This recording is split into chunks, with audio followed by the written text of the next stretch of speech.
Hola, buenas tardes. Buenas tardes. Gracias, gracias por venir a esta clase. Hoy sí que es una conferencia, diríamos, una charla sobre un tema importante en el cual vamos a jugar bastante, porque creo que todos de vosotros sois conscientes, yo creo, de lo que es la fotografía como instrumento de denuncia, desde de fotografías históricas que tenemos en los años en Tiananmen, desde fotografías de refugiados que han servido para decirle un poco al ser humano que estaba pasando. Pues hoy es una de las clases un poco que para mí es importante, porque yo mismo, o sea, yo como fotógrafo soy una persona que utiliza la fotografía como denuncia como un instrumento para decir cosas. Sin ir más lejos, gracias un poco a fotografías o reportajes que yo he hecho, hemos logrado a veces salvar y meter a familias en sitios de protección oficial, familias gitanas, reorganizadas. O sea, la fotografía como descripción yo creo que es un evento muy importante. Vamos a pasar a compartir pantalla, porque un poco hoy es un día donde vale la pena visualizar un poco todo lo que vamos a ver. Esperar, a ver dónde está. Dejar de compartir. Venga, vamos aquí. Aquí. Vale. ¿Lo estáis viendo por pantalla? Sí. Sí, Molt bé, ya contesto yo solo y todo. Hay una frase de Salgado que dice que para que la fotografía tenga sentido hay que tener un compromiso, ¿no? Y es una frase en la cual yo estoy muy de acuerdo. Yo creo que todos más o menos conocéis la fotografía Denuncia de Salgado. No sé si habéis visto un documental que se llama La sal de la tierra, eh, en el cual pues, el fotógrafo pues, evoluciona y hasta que llega a un punto en el cual se cansa un poco de toda la fotografía de denuncia y, diríamos, coge una línea más de denuncia sobre la naturaleza, pero que todo el elemento humano había sido pues muy bestia para él. Detrás de un fotógrafo como ese también hay una gran mujer. Esto hay que decirlo en Sebastián Salgado, porque gracias a su mujer muchos de los trabajos que podía hacer podían ser interpretados de muchas maneras, ¿no? Aquí os pongo un ejemplo de fotografías de denuncia que han sido muy potentes. La primera del Che, la segunda fotografía de este monje que se quemó, la famosa fotografía del cuervo mirando al niño pequeño en África.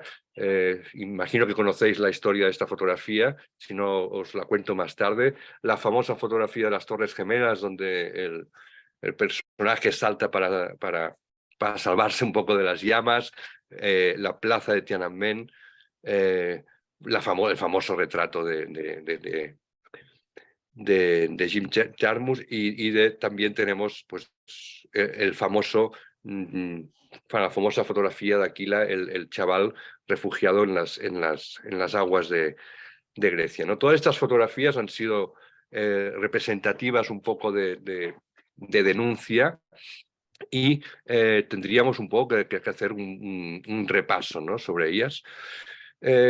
Con la fotografía como denuncia no hace falta captar la realidad tal cual ella es, sino que siempre es una postura, es una declaración pública, ¿no? Siempre que es una imagen la que delata, ¿no? Entonces, con fotografías como esta que estáis viendo, gracias al protagonismo un poco del fotógrafo, han sido importantes en la historia, ¿no? Aquí tenemos la fotografía famosa que después ha servido para que mucha gente entendiera lo que pasaba con el mundo de los refugiados. No sé si la recordáis.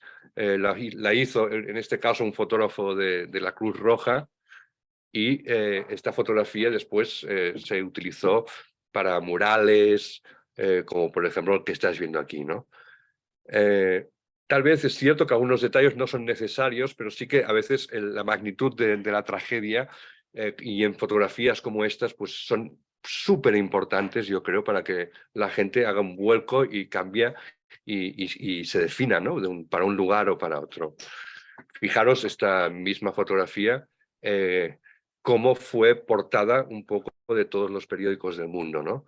A partir de aquí todo cambia, pero fijaros, ¿no? Que un fotógrafo estuviese ahí fotografiando esta escena, pues hizo un poco que todas las portadas del mundo pararan y saliese en todas las portadas. ¿Dónde radica por eso el poder de la imagen, ¿no? En el que la fotografía es un instrumento capaz de cambiar la realidad de las personas, y yo creo que en el potencial de la imagen como herramienta para generar, Leon, sisplau, es que no puc, para generar conciencia y pensamiento crítico.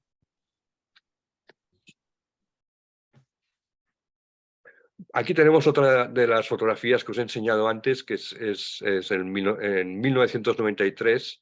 El fotógrafo Kevin Carter viajó a una aldea de Sudán e inmortalizó el niño desnutrido. Aquí yo creo que tendremos que hacer un punto y aparte en el saber la ética del fotógrafo, ¿no? Hasta qué punto, y aquí sí que me gustaría que abrieseis los micrófonos y discutiésemos un poco qué hubieseis hecho vosotros en una situación igual. Es decir, hubieseis hecho la fotografía, hubieseis espantado al cuervo para que se vaya, o hubieseis ayudado al niño, cosa que también se pueden hacer un poco las dos cosas, ¿no? Lo que pasa es que la ética fotográfica, pues una gente dice que esto no se debería hacer, otra gente está a favor de que esta imagen saliera y fuese ganadora de unos premios Worldpress, pero lo que sí sabemos de verdad es que, y además que yo tuve la oportunidad de estar en Ámsterdam el día que dieron el Worldpress a Kevin Carter, y le cayeron una de críticas muy grandes en ese día. Yo salí de esos premios como bastante, ¿cómo diríamos? No triste, pero sí que me metía en la piel del fotógrafo y le cayeron palos por todos lados, ¿no? ¿Y qué pasó con el fotógrafo? Pues que nada, años más tarde no soportó la presión de la crítica de que recibió y estaba en Nueva York y saltó de un piso y se suicidó. Aquí sí que me gustaría un poco hablar o que me hablaseis vosotros mismos un poco de lo que pensáis que es la ética fotográfica. A ver, yo creo que si el Kevin Carter fue ahí a Sudán fue precisamente a fotografiar esto. Lo que hizo después de la fotografía ya no se sabe. No sé si lo llegó a explicar o no, qué es lo que hizo después de hacer la fotografía. Pero gracias a esta fotografía se demostró el hambre que realmente hay en aquella zona del mundo. No sé por qué le tuvieron que dar tantos palos, porque al fin y al cabo esta fotografía para mí es tan dura y tan cruel como la del niño en la playa.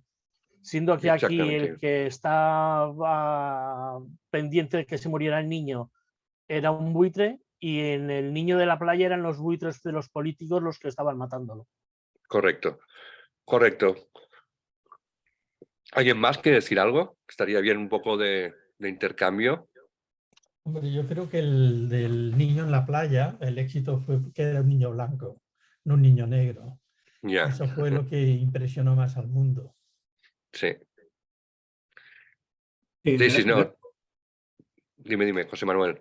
Sí, de alguna manera esto de África es como, no es de ahora, sino llevan años, ¿no? Lo que sí se dice, yo oí una versión de la fotografía que es que no está cogida, no, o sea, no sale en pantalla, pero al lado sí que hay la Cruz Roja que está cuidando de estos niños. Claro. Lo digo porque, bueno, no sé si la historia es cierta o no, ¿no? Sí, la historia es cierta. Yo conozco muy bien esa fotografía. Yo creo que el fotógrafo hizo la foto y luego lo que hizo, bueno, no sé, yo creo que este niño estaría luego con la Cruz Roja. Bueno, el después no se sabe mucho, ¿no? Hay varias historias que corren por ahí, yo he visto la contra de esta imagen y hay varios fotógrafos más que también están haciendo la misma imagen. Es decir, él gana gana el premio seguramente porque coge un ángulo en el cual los otros quizás era más plano, pero en cambio el ángulo en el que él protagoniza y hace esta escena con la cámara, pues es un ángulo que va muy bien por todas las líneas. Es decir, que empezamos desde aquí y acaba aquí. Se explica muy bien la fotografía. En cambio, un fotógrafo que estuviese en otro lado quizás quedaría muy plana. Pero sí que sabemos que había otros fotógrafos presentes en la misma escena y que nadie de los fotógrafos que estaba ahí pendiente actuó ni hizo nada, ¿no? Pero tampoco ganaron el World Press, ¿no? Yo para mí es una foto denuncia, de luego. Sí, sí. Por muy denuncia. Seguramente que los fotógrafos que habrían por ahí se fijarían en otras cosas. O sea, también. La mirada en esto que no lo harían otros. Claro, es que a lo mejor la distancia entre el chaval y el cuervo, quizás, como podemos ver, está hecha con un objetivo muy corto y quizás la distancia que hay entre uno y otro en la realidad sea mucho más grande. Esto lo estoy pensando ahora porque también lo pensé en ese momento, ¿no? No hay una distancia tan corta como la que nos aparece en la imagen. Si estuviésemos con un objetivo más angular, quizás el buitre estaría más lejos. Y un momento, Leon, sisplau, és que no estem gravant, carinyo. Entonces, no sabemos un poco también el tema de las distancias, cómo funciona, ¿me entendéis? Pero tampoco sabemos qué es lo que pasaba alrededor. Igual habría más buitres, más niños tirados. Correcto. Que ahí estás escogiendo una parte, una visión que además es muy bestia porque es el buitre esperando a que muera el crío y ir a comérselo. Ya. Sí. Por muy denuncia que sea, has preguntado antes al principio qué hubiéramos hecho. Sí. Pues si llegas ahí, aunque hayas viajado a África a buscar esta foto o estas fotos o esta temática o llámalo como quieras, lo primero que te sale es evidentemente espantar al buitre. Y si no espantas al buitre, no es que no seas fotógrafo, es que no es persona. Punto uno. Punto dos.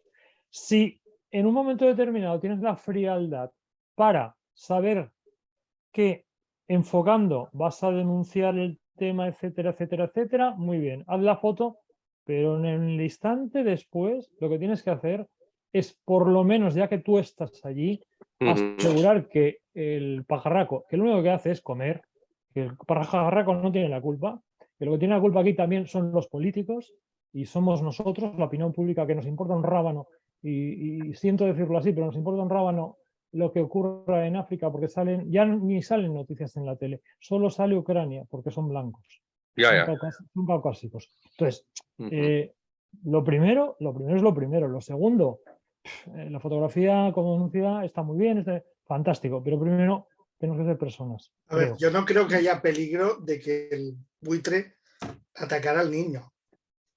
Es decir, y el impacto es el que te da. El impacto es esto, sí. Después ya verás lo que haces, pero es una cosa que te puede dar tiempo a hacer muchas cosas. La cosa es saber captar el momento, verlo y decir que te queda. Y que igual que le pasó a él, le pasaría a todos los que estamos mirando la foto. Esa es la fuerza que tiene esta foto. Yo creo que la gran diferencia entre esta y la de Elian es que Elian es un hecho ya consumado y aquí el ser humano como ser que relata, que es capaz de imaginar historias y se basa en el relato, está preveyendo lo que va a pasar y eso es lo que nos asusta. O sea, las dos fotos son de denuncia absoluta, necesarias, pero claro, aquí es un hecho ya consumado y el otro es un futuro que estamos ya relatando nosotros y por eso crea esta especie de planteamiento de conciencia, ¿no? Igual que está la foto de Elian, yo recuerdo una foto de un inmigrante que vino de África y que está tirado en la playa y la gente al lado bañándose. Sí, en Canarias. Sí. No recuerdo dónde era, pero eso... Y ahí sí que muestras también, tampoco puedes hacer nada, pero también es qué haces, muestras eso para decir, oye, que hay gente que le da igual que haya un muerto aquí al lado, ¿no? Yo sí puedo dar mi opinión y Charlie, Sí, dime. que si no me vas a influenciar. Vale, me callo.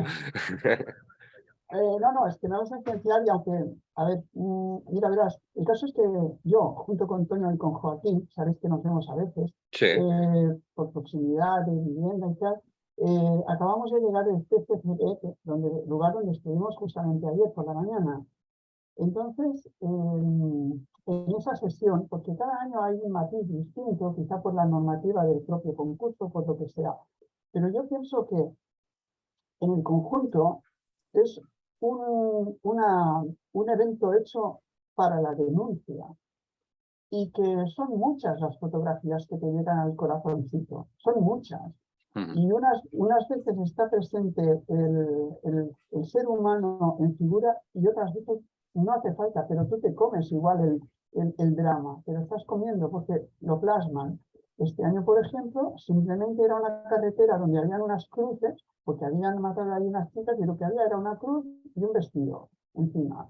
Entonces, yo creo que el mensaje, en cuanto a la, ¿cómo te lo diría? Lo que transmite como periodista es una denuncia.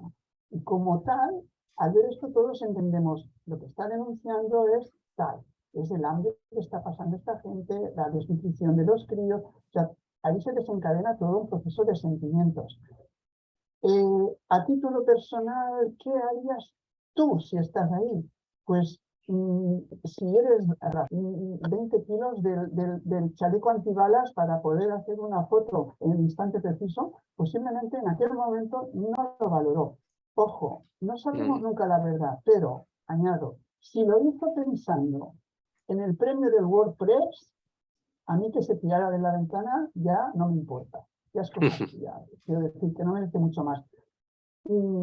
Claro, hay un punto, debe de haber, y sobre todo en esa gente, ¿no? En el periodista, que ha de ser real, ha de ser humano, ha de ser, luego ya decirme, ¿qué harías primero? Tú, como yo, pues seguramente una patada al cuervo y ir a por el niño, pero claro, viendo esta foto, es que ahora luego resulta que empiezan a salir hilitos, como decía el señor Rajoy, hilitos, y vas tirando de ellos, y uno me dice que ahí estaba la Cruz Roja al lado, que había unos asistentes, que había no sé, claro, esto es jugar con trampa, y eso es lo que no se puede permitir.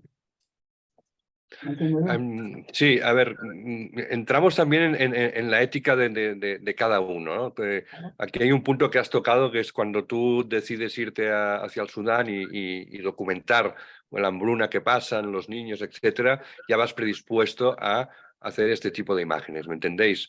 Después tenemos el otro estado, que es lo que ha dicho Ona, que estás en una playa, te encuentras, no sabes lo que vas a encontrar y te llega un chaval en la playa muerto y entonces tú disparas la foto.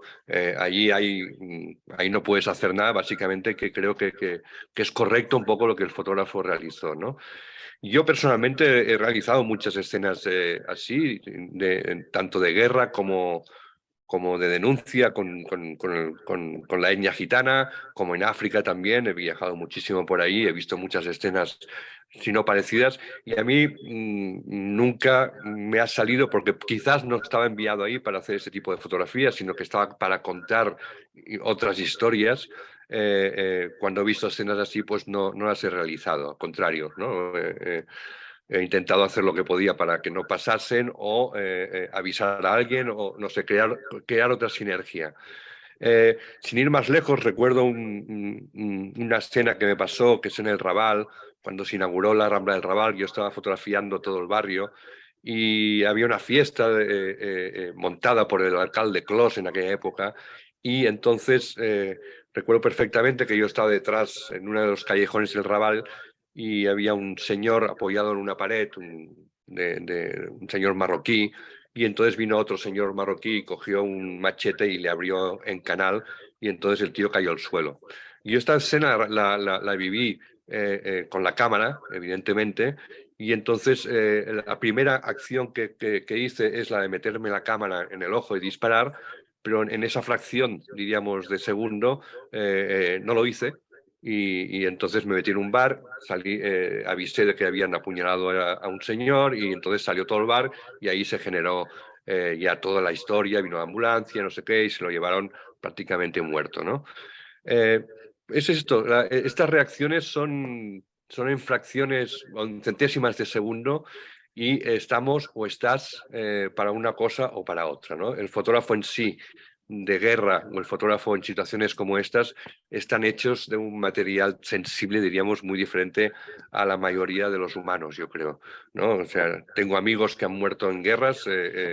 Había un fotógrafo del diario Avui y lo conocí en Belgrado y en Serbia y se lo cargaron, pero es que el tío me decía que para él la cámara era un escudo, que no iba a pasar nada, ¿no? O sea, hay un punto que esta gente va con un nivel diferente, pensando que son los salvadores del mundo. Yo he entrevistado a James Natchway también, otro de los grandes fotógrafos de denuncia, y él me decía, y mirándome los ojos en Nueva York, que él era un enviado de Dios y que estaba ahí para hacer fotos y denunciar lo que pasaba en la Tierra, ¿no? O sea, se lo creen y entonces van con el mensaje y pueden llegar hasta límites que a veces son insospechados para nosotros, no solamente para denunciar. No sé si os acordáis de aquella foto de Ruanda que había un chaval lleno de machetazos aquí en la cara, que también ganó un WordPress. Pues yo tuve la suerte de estar en Magnum y ver toda la secuencia de contactos, ¿no? Pues ahí se tiraron, pues si no te digo, unos 15 carretes de 35 o 36 fotos. Casi bien, el tío sabía que iba a ganar un WordPress con esa foto, ¿no? Y ves que no hay ningún ápice de conexión con el chaval que está machacado. O sea, desde que el tío entra por la puerta y ve el chaval al final de la sala en el hospital con los machetazos, él no se acerca, le digo, te voy a hacer un retrato. Al contrario, va disparando porque sabe que ahí hay una foto ganadora y entonces no hay ningún tipo de conciencia. Vamos, porque el debate puede ir siguiendo, ¿no? O sea, vamos a repasar un poco la historia de los fotógrafos que han sido fotógrafos que han denunciado, ¿no? Como sabéis, a mí me gusta siempre viajar un poco al origen y si bajamos al origen, el primer fotógrafo denuncia nos sale que es Lewis Hine, un fotógrafo estudiante de sociología y que describe las condiciones de las clases obreras que llegan en Nueva York y que son prácticamente niños, ¿no? Aquí tenemos ya la primera fotodenuncia en 1911, ¿no?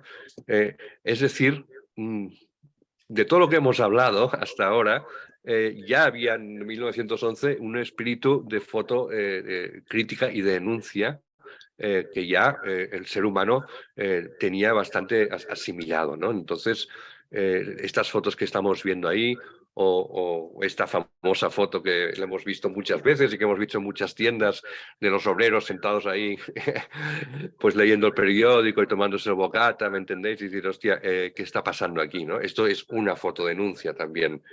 ¿Me entendéis? Porque, claro, no estaban ni atados esta gente, ¿no? Y hay uno aquí que incluso le está dando de fumar al otro, ¿no? O sea, es impresionante. O sea, ves esta foto y dices, madre mía, no me meto ahí ni loco.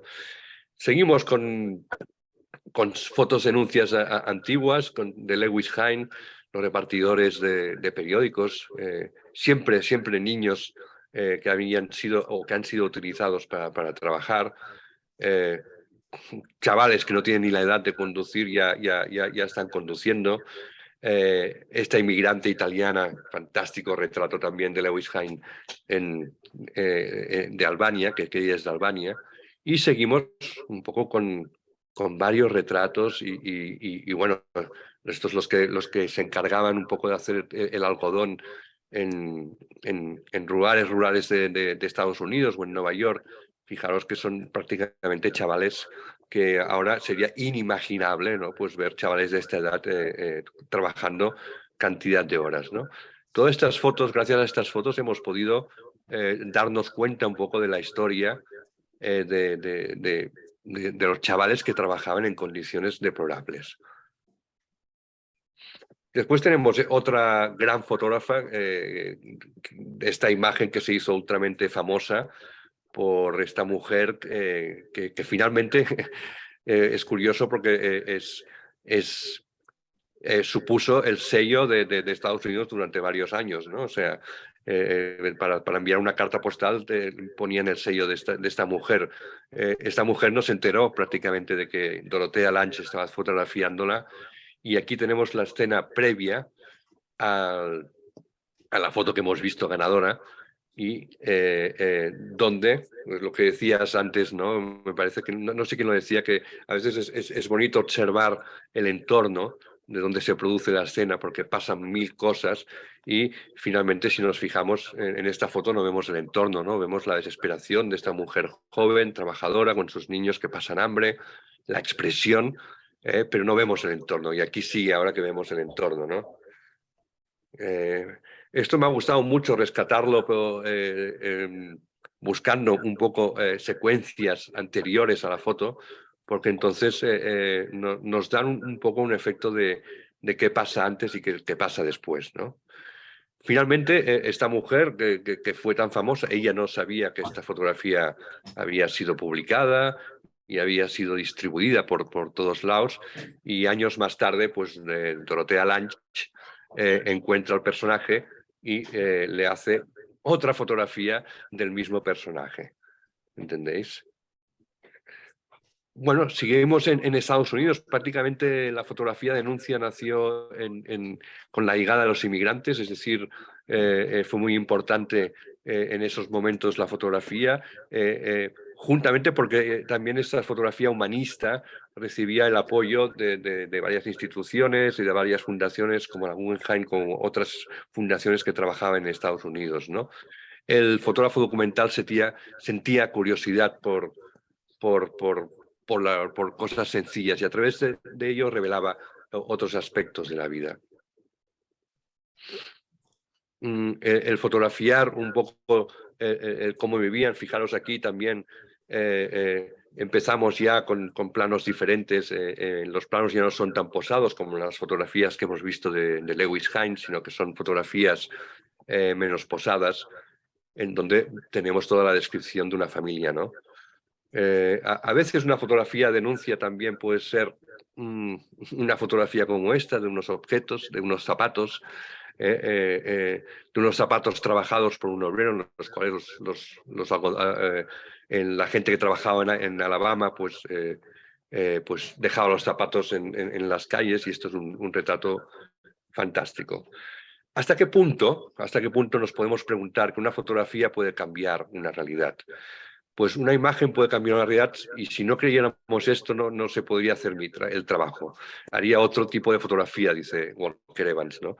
La fotografía lo que sí debe hacer es mostrar la realidad después. Si se puede cambiar la realidad o no depende de otros factores que no controlamos los fotógrafos, ¿no? Hemos hablado antes de Sebastião Salgado, y también hablamos ahora de esta serie de La fiebre del oro, que no sé si conocéis algunos, que es muy bestia. Es una escena en la cual los trabajadores del oro... Un momento, porque se me estoy quedando sin batería en el ordenador.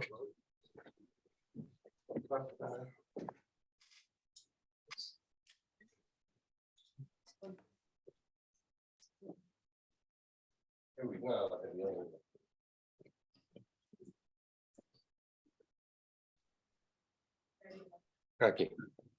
Vale. Ok, perdonad el imprevisto, pero he visto que se encendía la alarma de batería roja, y aquí, si se acaba la batería, estamos mal. Vale. ¿Habíais visto este reportaje o no? Algo suelto, sí que he visto cosas sueltas. Algunas cosas. Algunas cosas. Bueno, sí, es impresionante porque aquí el blanco y negro, y sobre todo la definición un poco que hace Salgado sobre este lugar. Las condiciones en las cuales la gente trabajaba aquí, que es en busca del oro, eran realmente horribles, y se mezclaban, diríamos, la policía con ellos, y todo era para conseguir oro, ¿no? en estos lugares de Brasil. Toda la fotografía que hace Salgado es muy retratista, es muy efectiva porque los personajes a veces miran a cámara también, pero fijaros que siempre se acerca muchísimo a las escenas. Nunca está utilizando un objetivo largo, sino que siempre estamos muy cerca de los personajes, con lo cual el realismo que nos lleva él visualmente impacta mucho, ¿no? Dentro de un poco de puntos de vista, diríamos, en primera persona, diríamos que, bueno, vosotros habéis visto algunas fotos de aquí. La fotografía denuncia a mí me ha servido desde el 1995, que es cuando yo empecé a hacer fotografía denuncia, en donde la fotografía recibe un poco un intercambio con el aspecto humano. Sin ir más lejos, la historia, no sé si os la conté, creo, pero para que no la sepan, son unas familias gitanas que las condenan a vivir en un puente en Badalona, y entonces esto sale en las noticias, yo me doy cuenta, me voy hasta el puente, y entonces ahí hay una señora que es esta, y me cuenta que en esas condiciones no pueden vivir sus hijos y que deberíamos escribir una carta al rey. En ese momento, claro, yo me planteo que digo, ostras, pues, el reino nunca nos va a contestar, ¿no?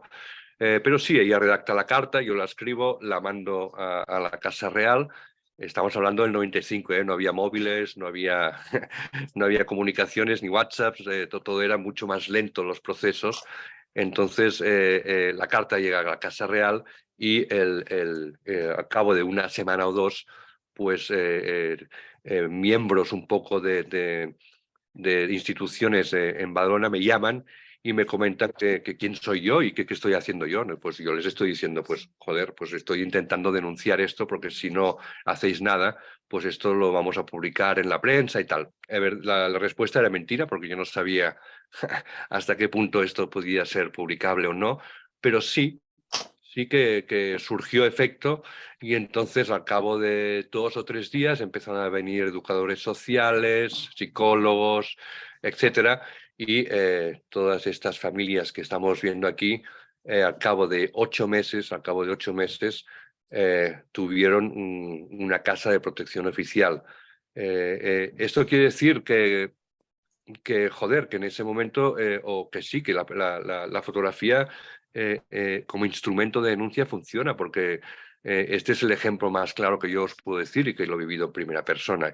Ya no es la foto del inmigrante o la del cuervo, sino que son historias que han pasado y que me han pasado a mí, y que por eso os las cuento, porque han sido reales, ¿no? Y entonces lo que sí os puedo decir es que esto sirvió para, primero, en momentos de elecciones, que había elecciones aquí políticas, pues eso hizo un vuelco.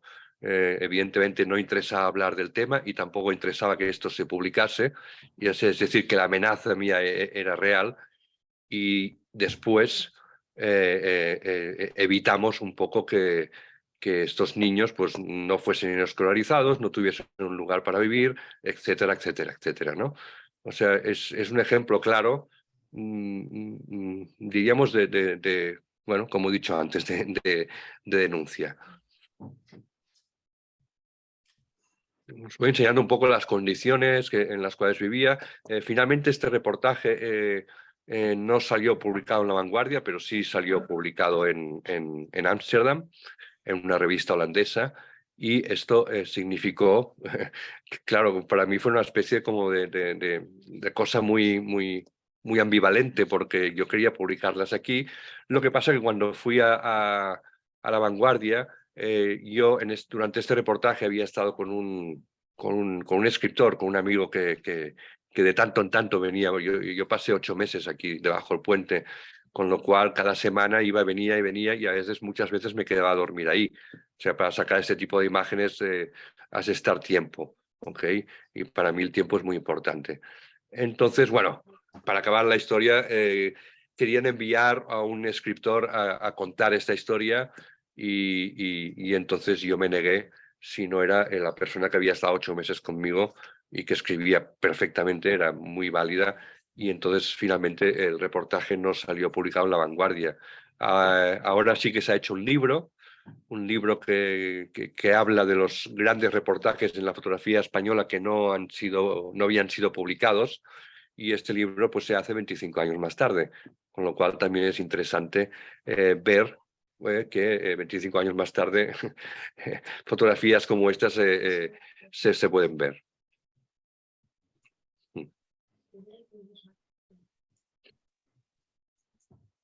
Además, hiciste una exposición que Joaquín y yo fuimos a verla.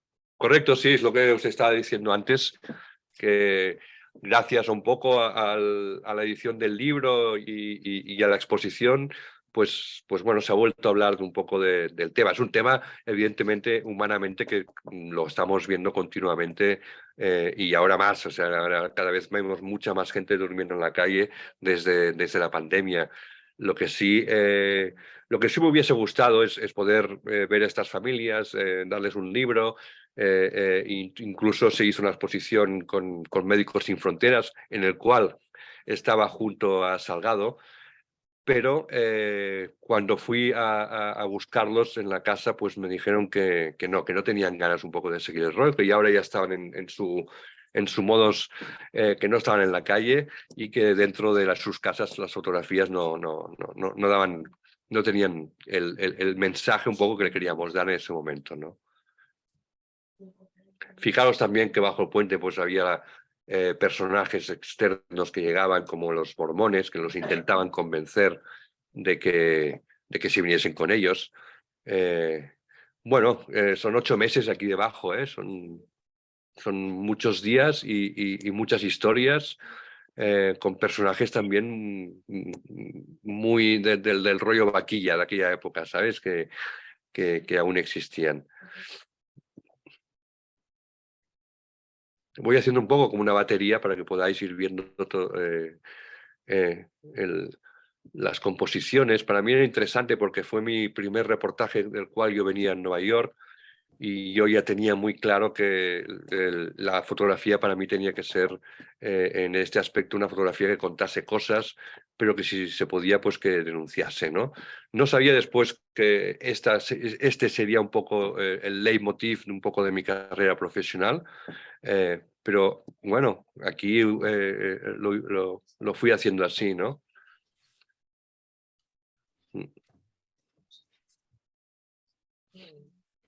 Vale, después hay otro caso, también otra muestra en primera persona, que es la historia de Alicia, la princesa de la libertad. Es una niña gitana que vive en Arles, y Esmeralda Romanet, que es la mujer que lucha por los derechos de la mujer gitana en Europa, en Bruselas, pues me comenta que esta familia lo está pasando muy mal, que ya han sufrido 3 o 4 expulsiones. Ella con 8 años, pues evidentemente tiene una especie de odio radical contra lo que son el gobierno o la policía y todo lo que son funcionarios del Estado, que le venían a agobiar mucho, y entonces me piden que haga fotografías del día a día de esta familia en esta fábrica abandonada en la cual están viviendo, ¿no? Alicia me escribe el texto. Es curioso porque le pedí si me podía escribir y me lo escribe en francés.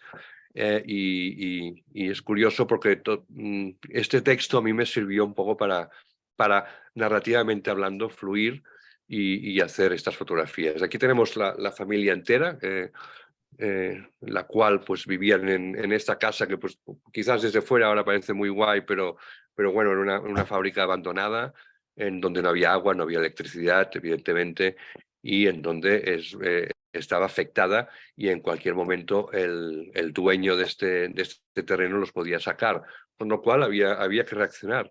¿Y cuál fue la reacción? Pues sacar un poco las fotografías.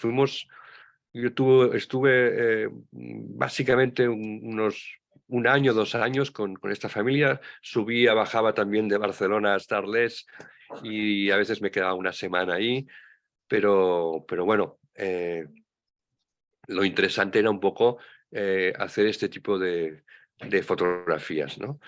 El anuncio del desalojo fue como una especie de vergüenza para los vecinos de todo Arles, y entonces la activista, que es esta mujer que os estaba hablando, Esmeralda, y yo empezamos a recolectar firmas y a hacer fuerza para evitar el desalojo.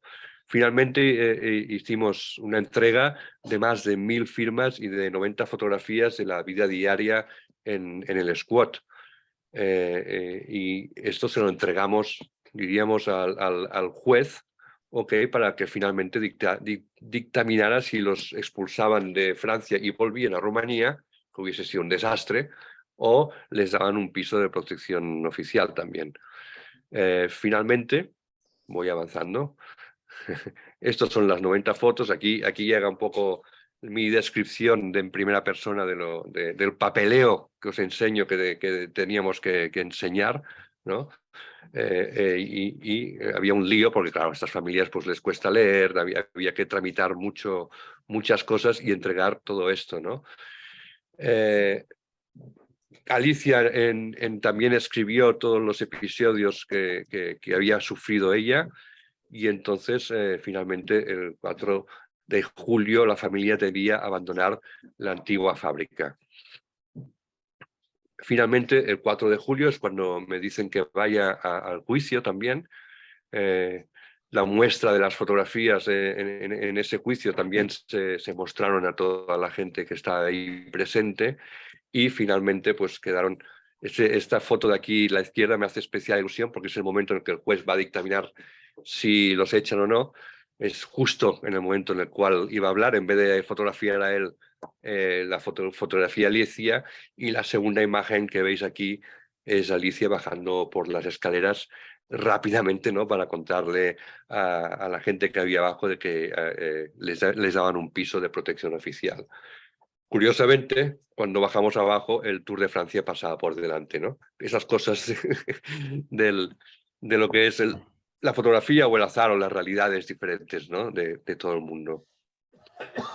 No sé si queréis intervenir. Yo voy narrando historias en primera persona, como fotógrafo que han ido pasando, pero si queréis intervenir en algún momento ya sabéis que lo podéis hacer, ¿ok? Me gusta mucho lo de la mirada esta. Veo a la niña, la reacción que tiene, incluso bajar por las escaleras, totalmente desenfocado, pero bueno, te daría un poco de ese punto de vista diferente, ¿no? Bueno, yo me fijo donde me quiero fijar. Claro, bien hecho. Pero en fin, es lo que he dicho antes, ¿no? Son 90 fotografías que entregamos y un .org, que es esa colección de firmas, que son unas 1000, y todo esto pues, jugó un poco a nuestro favor, ¿no? Pero sobre todo yo creo que las imágenes de la familia viviendo, pero que no son imágenes fuertes, ¿no? Son imágenes de acordeón, son imágenes cotidianas, son sin caer en la vulgaridad, un poco de lo del cuervo, ¿me entendéis? ¿No? Jugar más en el tiempo, es un poco lo que a mí me juega a mi favor. Más tiempo estás en un lugar, más tiempo, más imágenes, diríamos, humanas logras, ¿no? Y entonces para mí este era el mensaje o la capacidad, un poco lo que decíamos antes. Yo estaba enviado aquí para denunciar, de hecho, y entonces lo que tenía que hacer era explicar las condiciones en las cuales se vivía. Vale, seguimos un poco con la etnia gitana, que es un poco la etnia en la cual he trabajado más y en la cual un poco Esmeralda pues me utilizaba a mí como fotógrafo para que yo fuese los ojos de ella para denunciar ciertas, diríamos, actitudes de la policía contra la etnia gitana. Si los que no sabéis, en Francia realmente son muy duros y con la etnia gitana. He podido fotografiar 3, 4, 5 expulsiones y son realmente bestias, ¿no? Son robocops como los que iban hace 4 años en Barcelona, pero para parar a críos como estos, ¿me entendéis? O sea, no tenía ningún razonamiento el ir vestido así, ni hacerlo en las horas que lo hacían. Nuevamente escogían altas horas de la mañana, 3, 4 de la noche, cuando estaban durmiendo, y entraban en las fábricas o en los lugares donde dormían, rompiéndolo todo y a golpe de escopeta, ¿no? O sea, algo exageradamente brutal para chavales que después todo esto queda en la retina de ellos. Estamos en Saint-Étienne, en donde en diciembre del 2015, que bueno, otra vez me llama Esmeralda Romanés, como me llama Ona y me dice, vente para aquí, que hay una expulsión, y yo cojo el autobús de improvisado y me voy hasta ahí. Sobre el terreno había que proteger, como dice aquí, 32 niños gitanos que habían sido desde julio expulsados casi a diario. Okay. Así, bueno, pues yo el 19 de diciembre cojo un bus hasta Saint-Étienne y intento pues describir todo lo que está pasando. ¿Okay? ¿Qué me encuentro? Me encuentro pues con estos 32 niños gitanos, más las familias, en unas condiciones fatales. Yo no sé si podéis ver aquí la cara de ella, pero estamos en diciembre, estamos muchísimo frío, y entonces las 14 familias más los 32 niños aceptan un poco que yo esté haciendo fotos en un gimnasio que habían adaptado para ellos, y en donde los habían metido ahí, y en donde lo único que esperaban ellos es salir expulsados de ese lugar. Ahí empiezo a hacer fotos, a veces en color, a veces en blanco y negro. No sabía muy bien si sería efectivo o no, pero bueno, espera voy a buscaros un libro que tengo por aquí.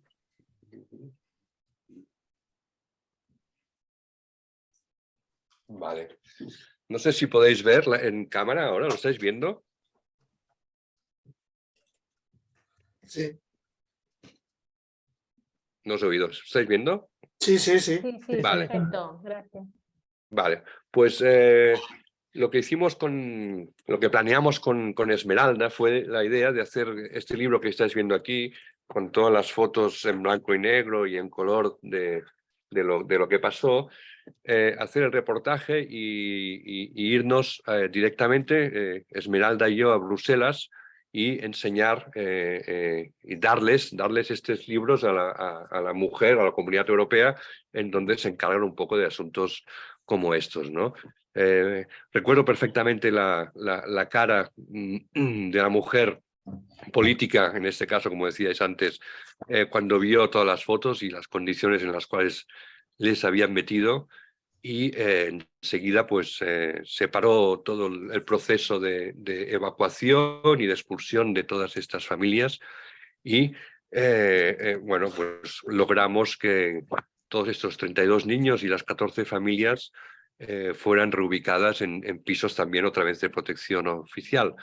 Claro, para mí esto es la mayor victoria que diríamos que yo he conseguido haciendo fotodenuncia, ¿me entendéis? En este caso dices, no, bueno, claro, no son 2 familias, sino que son 32 niños, ¿no? Que gracias a la fotografía y a estas imágenes, pues todos los que veis aquí, pues en vez de expulsarlos y devolverlos a Rumanía, pues pueden un poco vivir con una cierta dignidad, ¿no? Repito, es que todo esto para un fotógrafo como yo, que el aspecto humano es un poco lo que más me interesa, son pequeñas victorias, pero en este caso sí que Esmeralda y yo lo celebramos con una gran victoria. Y bueno, estamos en el 2023, han pasado como 8 o 9 años y aún seguimos hablando de todo ese proceso que vivimos y de cómo lo llevamos y de cómo lo ideamos también, y cómo salió. Aquí hago una foto del libro, que después bueno, explico exactamente lo que os acabo de decir. Este libro me lo edité en Blurb en una semana, es decir, acabé el reportaje, envié las fotos diseñadas y maquetadas por mí a a esta aplicación donde os podéis hacer libros, no sé si la conocéis vosotros, pero que bueno, pues para circunstancias como estas son muy útiles, y entonces en una semana ya teníamos el libro, con lo cual creo que a principios de enero ya nos fuimos a Bruselas y entregamos el libro, hicimos unas 25 copias y dejamos los libros ahí. Y bueno, pues todos estos chavales fueron recolocados comme il faut, como diríamos en francés, ¿ok? Siguiendo un poco también con experiencias propias, hay una de las experiencias que a mí me hace mucha gracia contar, porque un día fui a una conferencia de una mujer alemana en Barcelona, y esta mujer y nos hablaba de cómo sería la vida si viviendo sin dinero, es decir, viviendo totalmente del trueque. Aquí está mal escrito, es del trueque. ¿Okay? Y entonces justo en ese momento pues aparece el corralito en Argentina, en donde los bancos se quedan con el dinero de todo la gente, y entonces la gente tiene que hacer trueque. Empiezo a escribir este proyecto para la Fundación La Caixa, y me dan la subvención, imaginaros, ¿no?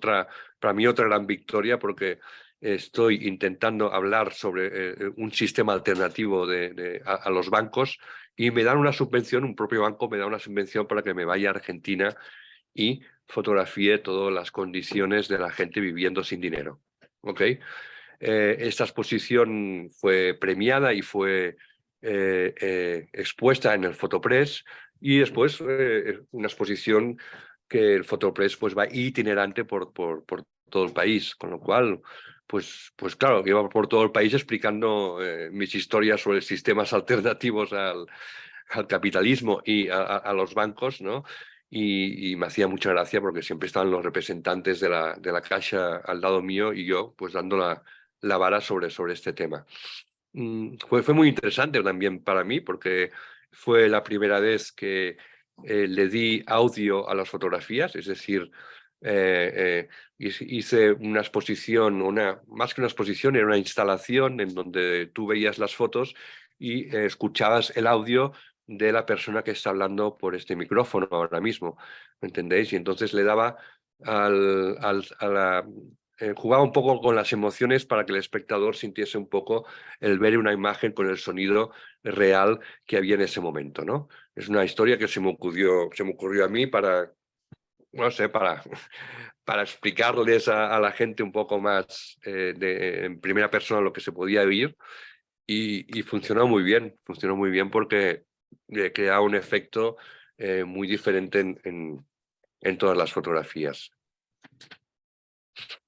En Argentina, evidentemente, el trueque también finalmente fracasó. Esto también hay que decirlo, porque es un país en donde la corrupción se subcorrompe y al final estamos hablando un poco de que bueno, pues de que la gente que hacía pasteles pues los hacía con huevos pasados, y entonces no funcionaba muy bien. Aquí estamos viendo pues como una señora pues intercambia asistencia escolar por cortarse el pelo, ¿no? O sea, fue un reportaje que a mí me gustó mucho hacer, pero repito, fue interesante más que nada por el cómo lo hice, que después el qué. Pero era un poco demostrar también a la gente que, bueno, que después del trueque, como dice uno, venía la guerra, ¿no?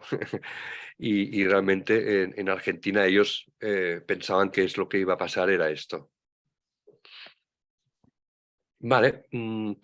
Después de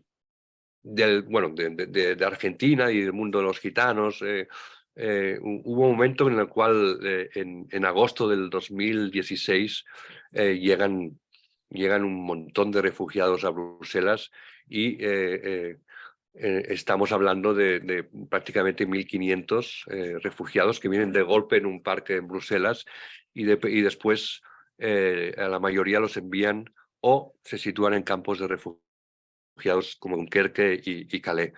Aquí pasaron bastantes historias, porque yo tenía que denunciar ¿vale? Esto es un poco las rutas de inmigración y mucha gente se dedicó a fotografiar, como ya sabéis, la zona de Atenas y de Grecia, y en cambio yo me fui a fotografiar lo que pasaba justamente pues al lado de París, alrededor de Calais, caramba, pasa, tira, alrededor de Londres, y aquí pues estuve prácticamente 2 años, pero repito, lo primero que tuve que hacer es no mostrarme como un fotógrafo, sino dar a entender que no era fotoperiodismo, era fotodocumentalismo, para que me entendáis. Entonces, ¿cómo se hace esto? ¿Cómo se hace? Porque no es fácil meterte en un campo de refugiados, empezar a disparar fotos y que ellos no se sientan mal, ¿me entendéis? Entonces, había 2 opciones. Una, la de fotografiar e irte, que esta no es la opción que yo quería escoger, y 2, la de aliarte con organizaciones que estaban trabajando, organizaciones humanitarias que trabajaban ahí dentro, y cederles todas las fotografías que yo estaba haciendo para que las pudiesen distribuir a los canales y difundir en los canales que ellos decidieran. ¿Me entendéis? Es decir, mi intención en este aspecto no era la de ganar dinero con estas fotografías, sino era la de que se difundiesen en los lugares adecuados para hacer cambiar un poco la actitud de los franceses, diríamos, e ingleses respecto a los refugiados. Esto es realmente lo que pasó.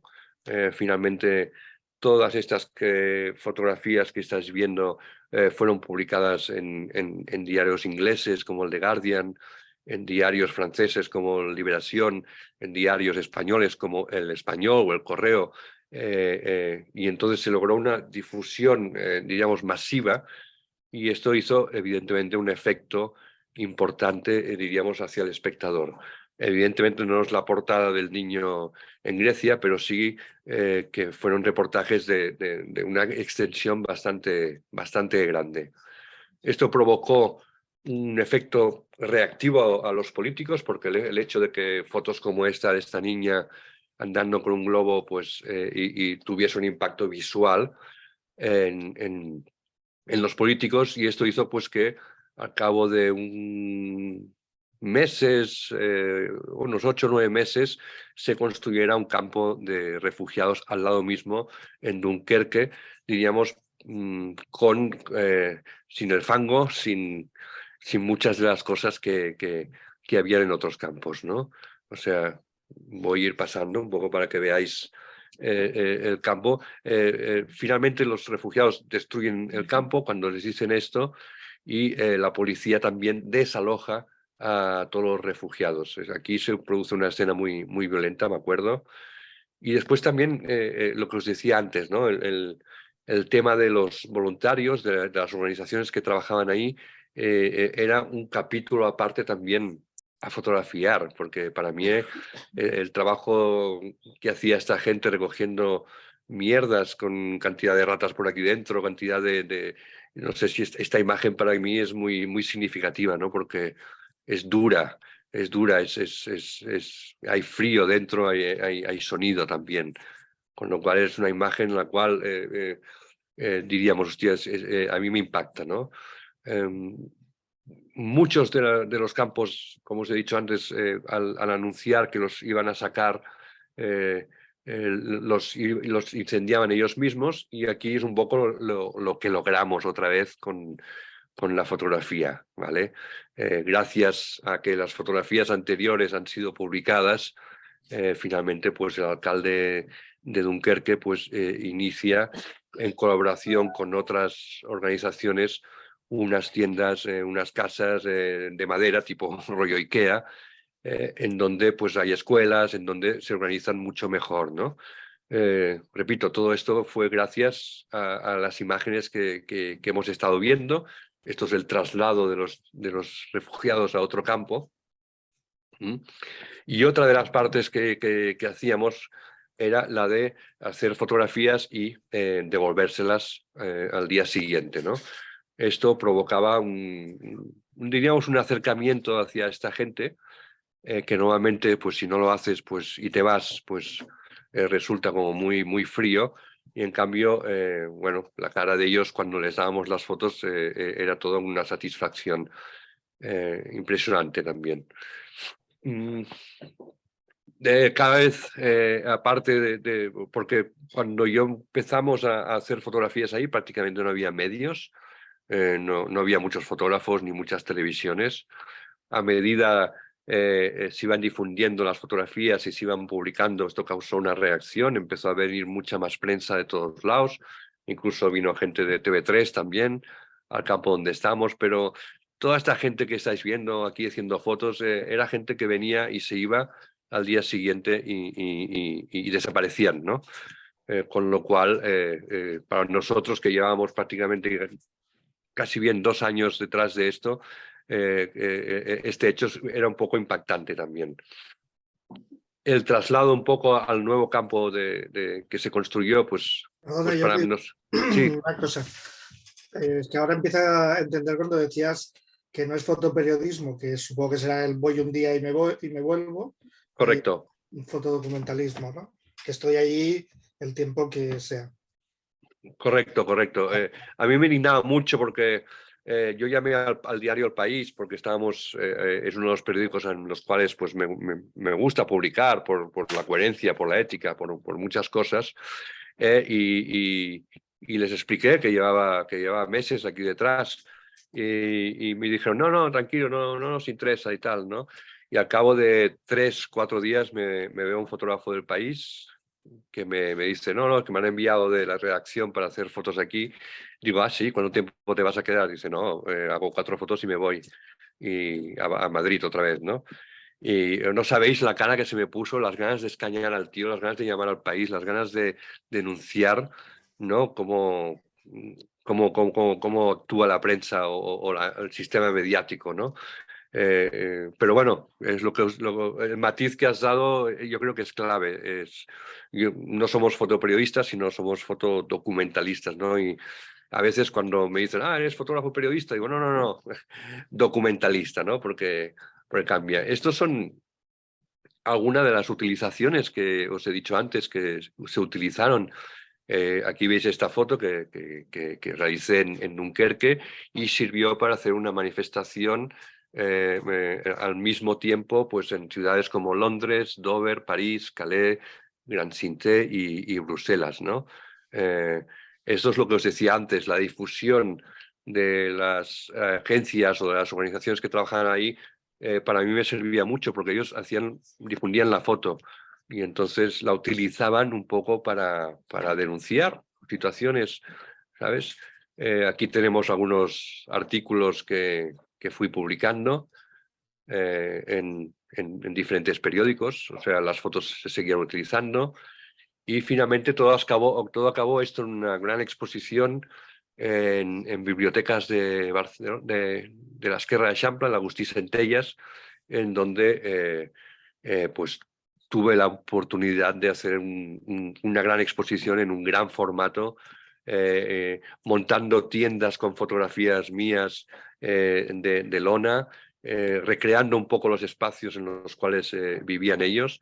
Y bueno, para mí fue uno de los momentos, diríamos, ya no de disfrute, sino de poder enseñar las fotos en gran formato y que durante un mes pues, la gente pudiese venir a verlo y tal, ¿no? Y aparte, pues que como era una exposición organizada por ayuntamiento, etcétera, pues había una difusión muy grande. Bueno, al final tiene todo su premio.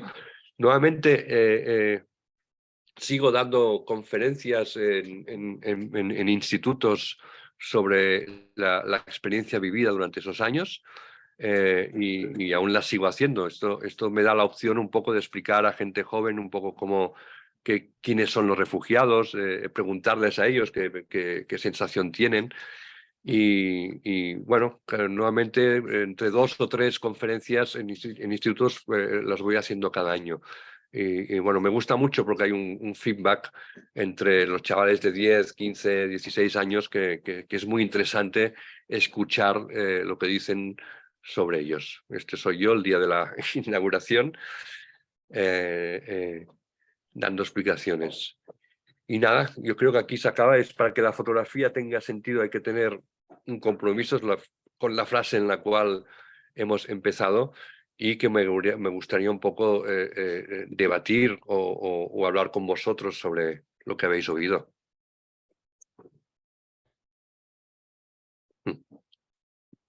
Podéis abrir micrófonos y estas cosas, ¿eh? A ver, yo es que precisamente, es que no sé yo porque precisamente es la gran diferencia que veo entre vosotros como profesionales y nosotros cuando cogemos la cámara, ¿no? Porque tú coges la cámara, yo cojo la cámara y lo que vas es a buscar esa fotografía bonita o esa fotografía que le guste. A veces piensas, ¿no?, en ello, es decir, la hago para que me guste a mí, pero les gustará a ellos, a mis compañeros. Claro, es que lo tuyo, lo vuestro, quiero decir que toda la gente como tú comprometida, cada anécdota, es que es otro nivel, es una historia. O sea, cuando te hablaba antes del CCCB de ayer, veías fotógrafos, veías sus 4 fotografías y aquello era una historia. O sea, no han buscado nunca una foto bonita, sino que han hecho como tú, meterse dentro del ambiente, convivir con ellos, bueno, darlo todo para obtener esa historia. Y es que, claro, por otra parte, si te paras y empiezas a pensar, es que no hay otra forma de acercarte a ellos, ni con la etnia gitana, ni con los, ¿cómo se llaman? La gente esta con la que has vivido. Sí. O sea, no hay forma, porque es normal que seguramente si no es así te repelen, ¿no? Dicen, bueno, tío, ¿qué pasa? ¿Qué diferencia hay entre tú y yo, no? Entonces, claro, yo lo único que puedo decir es el sentimiento de admiración que siento por tus decisiones, y como tú me dirás, no, yo soy uno más, estoy de acuerdo, hay muchos, pero es un sentimiento de admiración, porque es dejarlo todo para irte a hacer eso, para meterte ahí, para estarte 2, 3 meses bajo un puente, para estarte 2 años en otro país viviendo para obtener, pues eso, evidentemente, como tú has dicho ahora, al final todo tiene su recompensa. En principio puede ser así, a veces no, a veces lo que al final es un palo, ¿eh? Pero bueno, a veces tiene su recompensa. Lo que pasa, Xavier, es que ahora tenemos un gran problema y se está demostrando en la guerra de Ucrania, que los que podéis haber seguido un poco por encima cómo está resolviendo, cómo mediáticamente se está resolviendo, es un caso totalmente, porque tengo amigos fotógrafos que han estado ahí y que me cuentan un poco cómo funciona el tema, y no tiene nada que ver con todo lo que os acabo de explicar, ¿me entendéis? O sea, es otra historia. Ahí hay canales de YouTube, hay canales de Instagram que la gente paga 150 euros para que ese tío explique la historia, y ahora se vive el momento, ¿me entendéis? O sea, el tío, la inmediatez es lo que os quería decir. Todo lo que yo he hecho aquí del tiempo, a mí ahora yo os estaba hablando, y después de lo que he oído sobre la guerra de Ucrania, cómo se está tratando mediáticamente, evidentemente habrán fotógrafos que están ahí explicando cosas muy íntimas y con un sentido ético mucho más coherente, pero la gran mayoría, diríamos el 80-90%, son youtubers que es que hay uno que me explicaba, decir, hostia, hablaba en una estación de tren con un tío que era mercenario y que estaba en campo de tiro apuntando a un tanque, y aparece un youtuber con chanclas en medio de la escena, grabando en primer término, y cada vez que el tío grababa, pues estaba recibiendo pues 900 euros, o sea que además están cobrando el triple de lo que cualquier otro fotógrafo está haciendo ahí. Con lo cual, está cambiando mucho esta guerra que estamos viviendo ahora mediáticamente, y es casi bien un circo, os diría, un poco de la fotografía inmediata, para crear estos canales de pago, diríamos, en donde el público compra la fotografía al instante, ¿no? Entonces, cuando más lágrimas, cuando más dolor, ahí tenemos al fotógrafo, y lo del cuervo ya queda para atrás. O sea, toda esta ética que hemos ido hablando ahora, ahora realmente hay una insensibilidad mucho mayor a la que había antes, yo creo. Oh. Caray. Bueno, es otro ejemplo de la sociedad del yo o del nosotros, simplemente. Sí, sí, sí, Es evidentemente. una cosa más. Yo sí que quería apuntar un poco lo que nos pueda servir a nosotros en nuestro día a día, es que cuando haces cualquier cosa que pase a tu alrededor, tú lo puedes documentar. Tú puedes Pues sí. explicar la historia. Entonces, correcto. Y ahí pues tienes que tirar de intuición, de ver qué haces. O sea, son cosas que tú vas viendo y tú vas seleccionando lo que quieres. Después podrás rechazar, ¿no? Bastante de estas fotos. Pero que no tenemos por qué llegar a nivel de Jordi, pero sí a nivel nuestro, para tener otro ojo a la hora de hacer las cosas. Y tanto, podéis denunciar de mil maneras. Con... Bueno, o no denuncia, que tampoco, de acuerdo que puedas llegar a denuncia, ¿no? Pero... Sí, bueno, depende un poco de lo que queráis contar, ¿no? Como fotógrafos, o de dónde vuestra mirada vaya, pero... Yo hay una bueno, cosa que sí que vuelvo en el tema de la ética, de esa sí. discusión que tienes, es si tú pides o no pides permiso a alguien para hacer una foto, en según que cómo esté. Sí, No sé si me explico. O sea, es que tú cuando estabas ahí metido en el campo de refugiados, sabías que todo el mundo te iba a dejar hacer. Bueno, al principio no. También había una norma que, como os he dicho, yo enseguida contacto con las organizaciones para que me expliquen un poco cómo funciona el sistema, y etcétera, ¿no? Era peligroso hacer fotografías a refugiados. ¿Por qué? Por la sencilla razón de que si tú las enviabas en móvil o la policía escaneaba las caras de esa gente, y entonces era muy peligroso para ellos que se viesen, o que esas fotografías volasen o se difundiesen en canales que yo no controlase, ¿no? Con lo cual, desde un principio ya quedó marcado con ciertas organizaciones que, lo que os decía, la difusión de esas fotos eran ellos los que las difundían, y entonces yo, diríamos, cuando ya me enfrentaba o tenía que fotografiar a los refugiados, la mayoría, un poco, ya sabían que no era un fotógrafo, que esas fotografías se iban a enviar al día siguiente, iban a aparecer en muchos periódicos, etcétera, ¿no? Sin el permiso adecuado. Es decir, las ONGs que yo trabajaba, cuando enviaban las fotos al The Guardian, y sabían que esa persona pues estaba, diríamos, no corría ningún peligro de que la detuviesen o que pasase algo con ellos, ¿me entendéis? O sencillamente eran fotos de gente que ya había pasado a Inglaterra y no corrían ningún peligro de ser buscados o ser reclamados, ¿me entendéis? Sí. Entonces, la ética esta, pues ya, poco a poco yo me sentía mucho más cómodo. Al principio no, pero después, al cabo de los meses, y también el hecho de que te quedes a dormir ahí, de que interactúes, de que vivas más o menos las mismas condiciones en las que están ellos, a ellos también les cambia el chip, ¿no? Ya no eres el fotógrafo que viene y se va, sino que al contrario, estás ahí. Todo esto, el que camines por el fango, el que les ayudes a buscar comida, que les ayudes a retirar la mierda, todo esto es lo que hace que el fotógrafo pueda tener más acceso a hacer fotografías como las que hice, ¿no?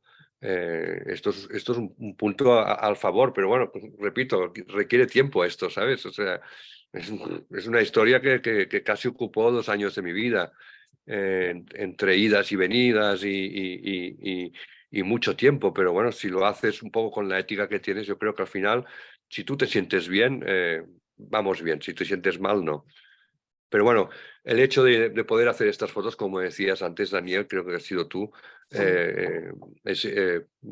para mí fue fácil por tener esta conexión con todos. Y el hecho, lo que habéis visto antes, perdonad, el hecho de darles las fotografías también más tarde, esto ayuda mucho. Es lo mismo que si vosotros estáis por la calle o estáis y viene un fotógrafo, os hace una foto y dices, envíamela por mail, ¿no? Pues como mínimo. El hecho de que ellas físicamente las pudiesen tener y guardárselas o romperlas, porque había momentos que ellos no se gustaban tampoco en las condiciones en que estaban, ¿no? Hay gente que parecía que tenía 30 años y parecía que tuviesen 50, 60 años, porque ya estaban muy desgastados.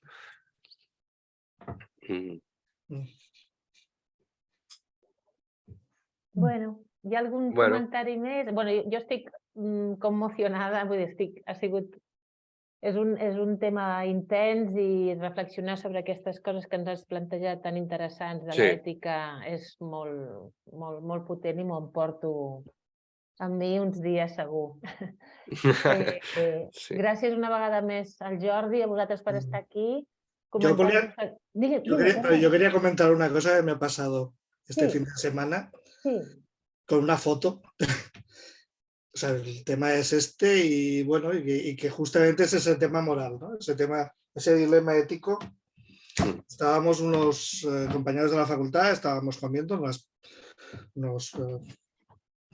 parejas y tal, y resulta que en el restaurante aparece uno ahí en la mesa, dice hay un médico en la sala y teníamos una amiga que es médico, es de pulmón.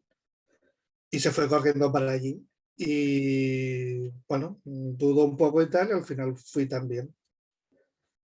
Ellos estaban detrás de una mampara de cristal y se veía, bueno, estaban tumbados en el suelo, al chaval no se le veía la cara y estaba ella y estaba dándole con un Ventolin. Se veía la acción de darle con el Ventolin y otra haciéndole la respiración boca a boca. Y bueno, ahí está, lo que me impactó muchísimo y sobre todo por ella, ¿no? Porque la vi como muy desesperada intentando reanimarlo y tal, ¿no? Entonces hizo una foto, la foto no se ven las piernas de él, se ve a ella y es detrás del cristal. Bueno, yo no se la he dado, tampoco le he dicho que le he hecho la foto. La foto la hiciste tú, Daniel, entonces. Sí, la foto la hice yo. ¿Y por qué tuviste el acto de hacer la foto? ¿Qué querías decir con la foto? No, era recordar el momento. O sea, es que la vi o sea, era una emoción tan fuerte. De hecho, me quedé muy impactado después. Pero, bueno, al cabo de un rato bajaron las persianas, yo ya me fui y ya te digo, no le he dado la foto. Y la tengo ahí, pero fue tan impactante y no era nada morboso, pero sí que era el verla ya desesperada, o sea, una cosa muy... Ya. No sé, es emoción y no es más, o sea, es que no se puede ni pensar, ¿no? Tampoco... Es cuando empiezas a pensar, a reflexionar, cuando dices, no. No la haces. No la haces, ya no lo sé. O ya lo sabes, claro. No la doy, ¿no? Lo que tengo claro es que no la doy y tampoco lo he hablado con ella. Claro. Y se ve más a ella que no se ve la cara de la persona, se ve solamente el cuerpo estirado. Parece que después se reanimó, se la llevaron al hospital y todo. O sea, parece que acabó bien la cosa, pero bueno. Que te quiero decir que son fracciones de segundo. Siempre. Sí, pero esto que dice Daniel fue en un momento puntual y ya está. Pero yo el otro día, por ejemplo, hubo una persona que le dio un infarto aquí en el metro, en la línea 1, y lo sacaron justamente por donde yo, por la ventana, o sea, por la salida debajo de mi balcón. Y era increíble ver cómo todo el mundo con el móvil en la mano, grabando cómo lo estaban dando. Bueno, o sea, la inmediatez de lo que... Sí. Tuvieron que coger los Mossos y los de la ambulancia y tipo película americana o de grandes catástrofes, con lonas tapando cómo lo sacaban por las escaleras para que la gente dejara de hacer fotografía. Bueno, fotografías, vídeos o lo que fuera, porque es que la gente además parándose allí a ver qué es lo que pasaba y en el momento en que estaban subiendo la camilla que le subieron por la escalera mecánica para no llevarle a golpes al pobre, como veías a todos con el móvil. Es el No, es tremendo. Lo digo por Daniel, porque luego yo vivo aquí en una esquina y todos los días o casi todos los días hay accidentes. La semana pasada hubo un accidente de una moto contra un coche y la policía les tenía que ir diciendo, por favor, no hay nada que ver, váyanse. Y todos con los móviles en la mano. pero no llamando a la policía, grabando.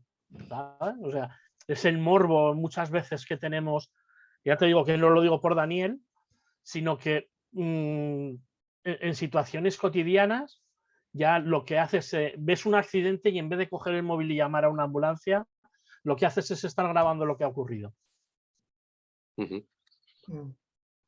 Bueno, y en este caso no podía llamar a nadie. O sea, estaba allí ella.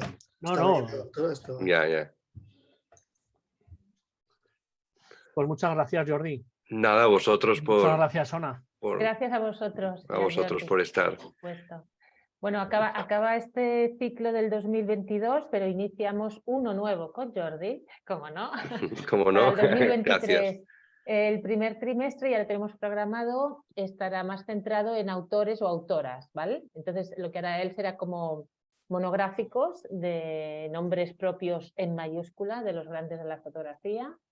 Y bueno, estamos terminando de preparar el libret de programación y en enero, y bueno, ya tendremos, ya os pasaremos información como siempre para las inscripciones y todo eso. Así que espero que sigáis con nosotros el año que viene. Allí estaremos seguro. Procuraremos que Muchas gracias. Gracias a todos. Gracias. Gracias, Jordi. Muchísimas hasta gracias luego. a vosotros Gracias, por Jordi. asistir. Adiós. Gracias. Vale. Chao. Chao. Hasta luego. Chao, chao.